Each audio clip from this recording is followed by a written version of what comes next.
تو بے شمار حدیثیں تھیں، لیکن سب سے پہلے جو حدیث آپ نے ذکر کی ہے وہ ہے انما الاعمال بالنیات، سب سے پہلی حدیث۔ مطلب یہ ہے کہ سارے معاملات، اعمال کا دار و مدار جو ہے وہ نیت ہے۔ اگر آپ کی نیت اچھی ہے تو اس کی جزا بھی اچھی ہوگی۔ تو بندہ جتنا مخلص ہو کر رب کی طرف آئے گا، اس کی رحمت بہت وسیع ہے۔ وہ خود فرماتا ہے، حدیث قدسی میں آتا ہے، سبقت رحمتی علی غضبی، کہ میری رحمت میرے غضب پر حاوی ہے۔ اور دوسری بات رئیس بھائی، میں اگر ایک چونٹی کو مسل دوں، ایک چونٹی کو میں مسل دوں اور میں کہوں ہاں میں نے چونٹی ماری، تو لوگ کہیں گے کون سا کمال کیا؟ چونٹی تیرے آگے تھی کیا؟ اس کی حیثیت کیا تھی؟ چونٹی مار کے تو اتنی بڑی بات کر رہا میں نے مارا۔ تو ہم ہیں کون؟ کیا اللہ کو ہم کو عذاب دے کر کے اللہ کو خوشی ہوگی؟ کیا اللہ یہ چاہتا ہے کہ ہمیں عذاب ہو؟ نہیں، وہ چاہتا ہے کہ بخشے جائیں۔ اور اتنے بہانے بخشش کے، اتنے بہانے ہیں کہ ہم سمجھ نہیں سکتے۔ پہلے زمانے میں جو امتی ہوتے تھے، جو ان کی جو عمریں تھی نا وہ بڑی لمبی ہوا کرتی تھی، سینکڑوں سال عمر ہوا کرتی تھی۔ اور ہمارے آقا علیہ السلام کی جب ہم امت ہیں، ہماری عمریں اتنی نہیں ہیں، بہت زیادہ 60 سال، ماں کی دعا لے لی، اچھی خدمت کر لی تو دعا لگ گئی تو 100 سال، 50 یا سینچری، اس سے زیادہ نہیں ہے نا آج کل۔ اور ہماری خوراکیں بھی وہ نہ رہی، ہماری عمریں چھوٹی ہیں لیکن ہمارے اعمال چھوٹے رکھے گئے ہیں اور ثواب زیادہ لکھے گئے ہیں۔ اب دیکھیے حدیث پاک میں بے شمار اس کی مثالیں موجود ہیں کہ جو 3 دفعہ سورہ اخلاص پڑھے اس کو ایک قرآن مجید پڑھنے کا ثواب، جو ماں کو محبت سے ایک نظر دیکھ لے ایک مقبول حج کا ثواب۔ ایسی کتنی چیزیں ہیں، جو رات کو عشاء کی نماز جماعت سے پڑھ گیا اور فجر کی نماز کے لیے جماعت سے اس نے پڑھی اور رات کو سو گیا، اس نے پوری رات عبادت میں گزاری۔ تو چھوٹے چھوٹے اعمال ہیں لیکن ثواب اس کا بہت زیادہ ہے۔ بالکل اور یہ رحمتیں ہیں، یہ سرکار کا صدقہ ہے۔ اور بالکل اویس بھائی بہت اچھی بات کہی آپ نے، اور اس پر مزید بات کریں گے۔ اور یہ جو ہمارے درمیان آج کل جو ماہ مبارک ہے وہ ایک ایسا مقدس مہینہ ہے کہ اس میں تو مزید اس کی کثرت ہونی چاہیے۔ مزید بات کریں گے۔ ناظرین گرامی، ہم جا رہے ہیں ایک مختصر سے وقفے پر، وقفے کے بعد آپ کی خدمت میں ایک بار پھر حاضر ہوں گے۔ ہمیں امید ہے آپ میٹرو ون کے ساتھ رہیں گے۔ الہی تیری بن کے آیا ہوں، ہادی انسان لائے تحفہ قرآن، رحمت رمضان ہے یہ رحمت رمضان، رحمت رمضان ہے یہ رحمت رمضان، جسے دیکھنی ہو جنت۔ رسول اللہ صلی اللہ علیہ وآلہ وسلم نے ارشاد فرمایا، ابن آدم کے اکثر گناہ اس کی زبان کے سبب ہے۔ جسے رحمت رمضان، رحمت رمضان، رحمت رمضان، ہادی انسان لائے تحفہ قرآن، رحمت رمضان ہے یہ رحمت رمضان، رحمت رمضان ہے یہ رحمت رمضان، رمضان کریم۔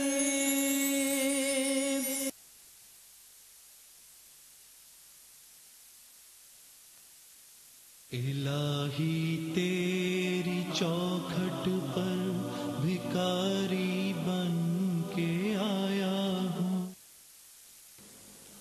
خوش آمدید ناظرین، ہم حاضر ہیں آپ کی خدمت میں۔ توبہ و استغفار کے حوالے سے آج اس نشست کو منعقد کیا گیا ہے، اور آج ہمارے ساتھ موجود ہیں ممتاز عالم دین مفتی محمد نعیم مدنی صاحب۔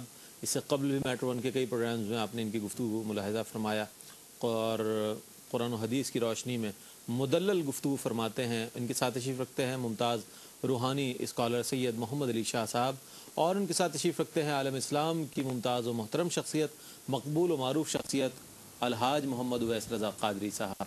ناظرین گرامی، دعا کی قبولیت پر بات ہو رہی ہے۔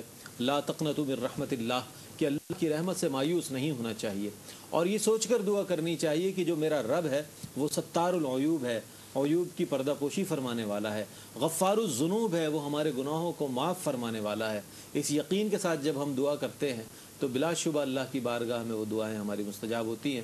مزید بات کریں گے اپنے مہمانوں سے، لیکن پروگرام میں شامل کر رہے ہیں ایک کلام نعت رسول مقبول صلی اللہ علیہ وآلہ وسلم۔ اویس رضا قادری صاحب ہمارے ساتھ موجود ہیں۔ ملتمس ہوں انتہائی ادب سے کہ آپ کلام پیش کریں، نعت کی صورت میں پیش کریں یا دعا پیش کریں جیسے آپ مناسب۔ جی بسم اللہ۔ دعا کا وقت ہے تو دعا پڑھ کے اللہ سے مانگتے ہیں۔ اور ہم نہیں جانتے رئیس بھائی کہ اس وقت کون سی گھڑی ہے۔ جو اہل اللہ ہوتے ہیں، اہل نظر ہوتے ہیں، ان کو معلوم ہوتا ہے تو کون سی رحمت کی گھڑی ہے، کون سی قبولیت کی گھڑی ہم نہیں جانتے۔ تو اس حسن ظن پر کہ اس وقت رحمت کی اور قبولیت کی گھڑی ہے، آئیے مل کے دعا مانگتے ہیں۔ اللہم صلی علی محمد وعلی آلہ سیدنا۔ کرم مانگتا ہوں، عطا مانگتا ہوں، الہی میں تجھ سے دعا مانگتا ہوں، کرم مانگتا ہوں، عطا مانگتا ہوں، الہی میں تجھ سے دعا مانگتا ہوں، عطا کر تو شان رحیمی کا صدقہ، عطا کر دے شان کریمی کا صدقہ، نہ مانگوں گا تجھ سے تو مانگوں گا کس سے، تیرا ہوں میں تجھ سے دعا مانگتا ہوں، کرم مانگتا ہوں، عطا مانگتا ہوں، الہی میں تجھ سے دعا مانگتا ہوں۔ جو مفلس ہیں ان کو تو دولت عطا کر، جو بے گھر ہوئے ان کو تو گھر عطا کر، مریضوں کی خاطر شفا مانگتا ہوں، الہی میں تجھ سے دعا مانگتا ہوں، کرم مانگتا ہوں، عطا مانگتا ہوں، الہی میں تجھ سے دعا مانگتا ہوں۔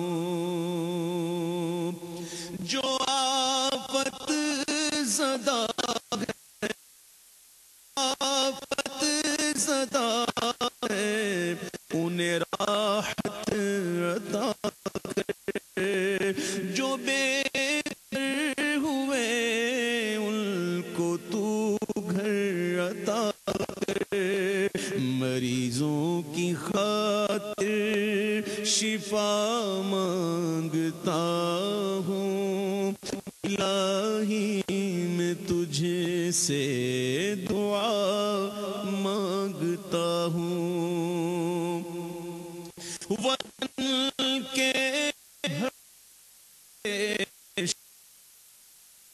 بجھا دے اسے، پھر اخوت کا گلشن بنا دے، وطن کے بھڑکتے شرارے بجھا دے اسے، پھر اخوت کا گلشن بنا دے، میں امن و امان کی ردا مانگتا ہوں میں امن و امان کی ردا مانگتا ہوں الہی میں تجھ سے دعا مانگتا ہوں کرم مانگتا ہوں عطا مانگتا ہوں الہی میں تجھ سے دعا مانگتا ہوں. چلتے چلتے اگر ایک بات میں کہہ دوں، میں اجازت چاہوں گا ارشاد. اور ایک بات میں اپنے عوام سے کر دوں کہ سرکار دو عالم صلی اللہ تعالیٰ علیہ وسلم کی بے شمار سنتیں ہیں اور اس سنتوں کو ادا کرنے کا جذبہ بھی لوگوں میں پایا جاتا ہے.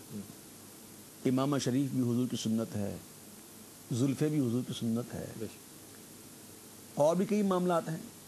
لیکن کبھی کسی نے غور کیا کہ سرکار دو عالم حضور جان عالم صلی اللہ تعالیٰ علیہ وسلم کی سب سے بڑی سنت کون سی ہے؟ سب سے بڑی سنت، اور اس سنت پر ہمارا عمل جو ہے وہ نظر نہیں آتا.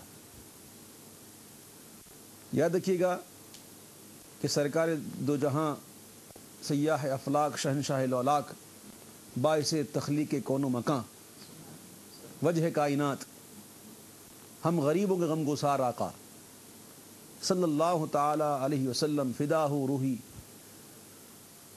فدا ہو، ہماری جان ہماری روح ان پہ قربان ہو جائے. سرکار دو عالم صلی اللہ علیہ وسلم سب سے بڑی سنت جو ہے وہ ہے امت کا درد.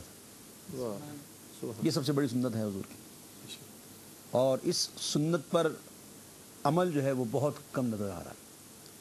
یاد رکھیے گا میرے بھائیوں، میری بہنوں، میرے بزرگوں، حضور جان عالم صلی اللہ تعالیٰ علیہ وسلم جب دنیا میں تشریف لا کر جو سجدہ کیا تو امت کا سوال کیا، اور جب اللہ تعالیٰ نے اپنے محبوب کو دیدار عطا فرمایا، معراج عطا فرمائی، تو حضور لامکاں کی، اب لامکاں بھی ہم مجازن کہتے ہیں سمجھانے کے لیے، ورنہ لامکاں بھی نہیں ہے. جب اللہ نے اپنے محبوب کو لامکاں کی رفعتیں عطا فرمائیں اور اپنا دیدار عطا فرمایا، وہاں بھی حضور نے امت کا سوال کیا. اور جب سرکار دو جہاں صلی اللہ علیہ وسلم اس دنیا سے ہماری بھلائی کے لیے پردہ فرمایا، ہماری بہتری کے لیے پردہ فرمایا، اس وقت بھی جب آپ صلی اللہ تعالیٰ علیہ وسلم کو قبر انور میں آپ کو جب لٹایا جا رہا تھا تو آپ کے لبہائے مبارکہ جنبش فرما رہے تھے. ایک صحابی رسول رضی اللہ تعالیٰ عنہ نے کان لگایا تو آواز آ رہی تھی ربی حبلی امت، امت کا سوال. تو میرے بھائیوں، میری بہنوں، اللہ تعالیٰ آپ کو بہت جذبہ دے سنتوں پر عمل کرنے کا، لیکن یہ سب سے بڑی سنت ہے، خدا را اس کو نہ بھولیں. آج حضور کی امت کس حال میں ہے یہ ہم بھی دیکھ رہے ہیں اور آپ بھی دیکھ رہے ہیں. تو کیا یہ ہمارا اس وقت بہت زیادہ فرض نہیں بنتا، اخلاقی فرض، قومی فرض نہیں بنتا کہ ہم اپنے بھائیوں کی مدد کریں؟ چلو کچھ نہیں کر سکتے تو ان کے لیے دعائی کر لیں. ہم یہاں بیٹھے بھی اسی لیے ہیں کہ ان کے لیے دعا کریں گے اور اپنے سب کے لیے دعا کریں گے. اللہ تعالیٰ ہمیں عمل کی توفیق عطا فرمائے. بہت شکریہ اویس بھائی، آپ نے بہت اچھے خیالات کا اظہار کیا، دعا بھی فرمائی منظوم انداز میں. ناظرین گرامی، بڑے دل گداز انداز میں اویس بھائی نے دعا بھی فرمائی اور آپ لوگوں کو پیغام بھی دیا سنتوں کے حوالے سے. اور یقیناً ان کی بات میں، ان کی گفتگو میں، ان کی زبان میں اللہ رب کریم نے بڑی تاثیر رکھی ہے. یقیناً میٹرو ون کے دیکھنے والے لاکھوں ناظرین اس پروگرام کو دیکھ رہے ہیں اور ان کے دلوں پر ان کی باتوں کا اثر ہوا ہوگا. ہم جا رہے ہیں ناظرین ایک مختصر سے وقفے پر. وقفے کے بعد آپ کی خدمت میں ایک بار پھر حاضر ہوں گے. ہمیں امید ہے کہ آپ میٹرو ون کے ساتھ رہیں گے.